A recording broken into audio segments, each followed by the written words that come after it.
אז אנחנו בסירה בדרך למסיבה עם מלא אנגלים שיכורים ויש פה איזה הודי שמושך את כל הסירה לבדו ואיזה בריטי שיכור שדוחף עם המקל וכולנו מלאים בבוץ רטובים. אנחנו בדרך לאורות על האי מושכים לי בשיער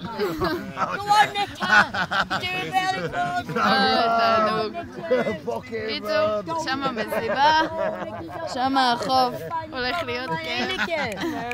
הנה האבן עם הכריש.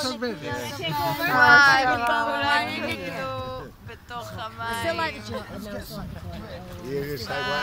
Just one on it. Oh, you got the horse. You got a bit of that in. בתוך המים. I have no Roman.